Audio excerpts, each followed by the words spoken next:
Hey everyone, my name is Will. Welcome to Room and Goods. So this is going to be an exciting month for many of us, especially for people who have pre-ordered the Oculus Quest 2. It should be arriving sometime this week, so I thought we can take a quick look at the Oculus Home where you can access your games or applications and how you can set up who can see you or not see you in VR. So let's go in and take a look around.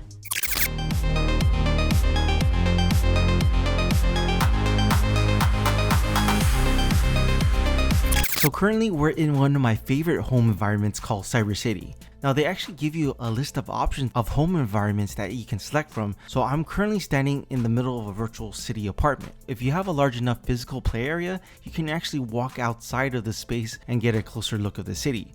But generally you stay in one spot standing in front of a home screen. Before we start, I just want to let you know I just got a message from Facebook when I started up my Oculus headset with the following message about logging in with Facebook. This is about merging your Oculus account with your Facebook account. You have an option of continuing with the Oculus account or log in with your Facebook account. So if you decide to log in with your Facebook account, it will merge with your Oculus account together. Once you merge your account together, you cannot unmerge them. If you want more details about this, I do have a video talking about this. If you do decide to continue with merging the account, hit the confirm button and that's it. The accounts are merged. I know some people are still bothered about this. Let me know if you are still planning to merge the account together or if you're planning to move on to another headset. Okay, moving on. Now, as you can see, this home screen is filled with different applications, with a menu on the left side that shows updates about your apps to your friends' activities. And on the right side, it displays your friends and family that you can chat with and scoreboards that displays your achievements. Now, if you press the Oculus button on your controller, more navigation buttons will show up below. So this is also where you can access things like your applications, device settings, virtual environments, things like that. So let's start with these icons here. These represents controllers and the VR headset that displays how much batteries you have left before you need to recharge it again. Next is a profile picture from my Facebook account. Now I just want to preference that this is my other Oculus account, that's why you see a different logo here. If you click on it, it brings up your avatar and you can customize your profile by clicking the edit profile and adding a bio by using your virtual keyboard.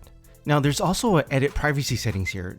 This is where you can set it up who actually sees your VR activities on your Oculus. You could put it as public, friends, or only to yourself. And you can control who sees your friends list and who can see your Facebook name on Oculus, and plus you do have the ability to block other users as well. And if you like, you can edit your avatar. You can edit things like your face, eyes, lips, hair, clothes. So when you're done, just simply press the save and exit button. Now the next one is apps. You can search all your applications here that you have purchased or downloaded.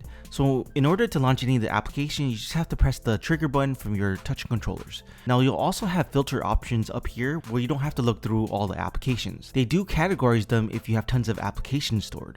For example, if you want to look at only installed applications or demos or just updates, you can isolate those applications. Also up here, you can alphabetize them, or if you have another headset linked to the same account, you can switch between libraries as well. I still have some games on the Oculus Go, so it's definitely nice to have easy access to them. Now, under the same button, you can get to the Oculus Store where you can buy those apps or even pick up some free applications. So they are organized by categories like top picks recommended to you, Quest picks, new and updated games, Oculus apps, coming soon and pre-orders. Now, on the left-hand side, there's a second set of buttons where it also breaks it down into categories like feature apps, collections, top charts, new releases. So this will definitely help with sorting out all the different applications that's in the store. Now, if you are interested in purchasing an app, you can actually buy the app straight from here if you already set up your credit card information on your profile. You can set this up on your Oculus app when you install the app on your smartphone or even under your account on Oculus.com. Now, before you purchase the app, you can preview the experience. Just click on the app and it will open up the details of the experience where you can see the trailer. Plus on the left side, they break it down where you can view the summary, additional info, and reviews about the apps if there is any. As a side note, you can also purchase the apps on the online Oculus Store or on the Oculus app. So if you want to purchase the app, go ahead and press the price of the app and then the purchase button, and it will ask you for your PIN number before you purchase, which is nice because a friend or family could be borrowing your headset and may purchase an app without your permission. So it's just an added extra level of security. After that, it will download and install into your library. Okay, moving on to the browser button. This is where you can bring up a browser where you can view online content. Now you can type a web address here through the use of your virtual keyboard, or you can press the mic icon and it will listen to your voice. Like you can say espn.com and it will type it in for you.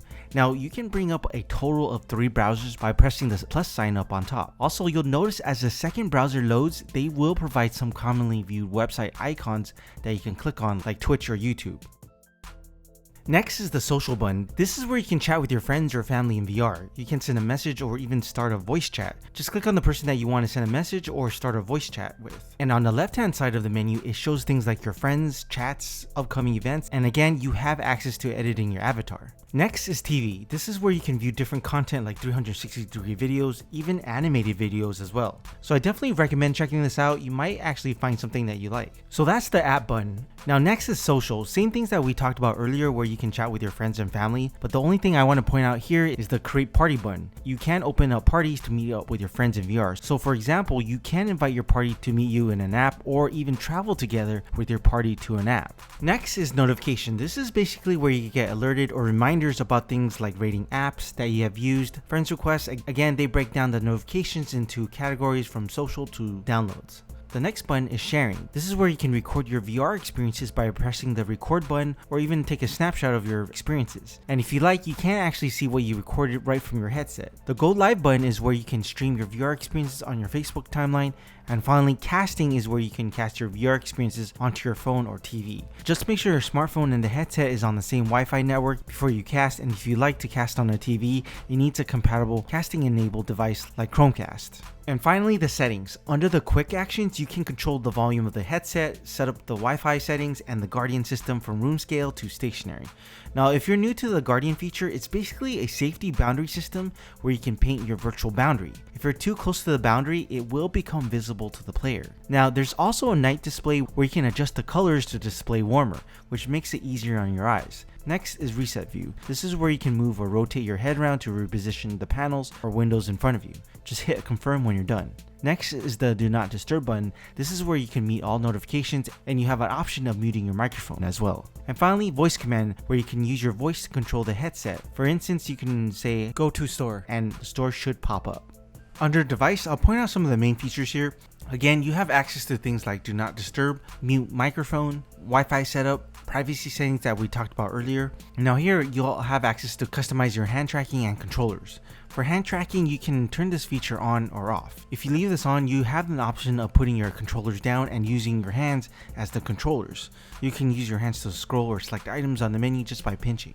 Plus, you can even bring up the Oculus menus by pinching as well. Next, voice commands is where you can manage your voice privacy settings and activation methods. Tracking is where you customize your device movements and position in play area. Next is the Guardian settings. Here you can adjust the floor levels, the color of your boundary, turn on and off your glanceable boundaries. Basically what that is, when you look down, the boundary will display, but I personally turn that off. And finally, boundary sensitivity. You can set that low to high. The lower the sensitivity means you'll be alerted less when moving faster and closer to the boundary edge.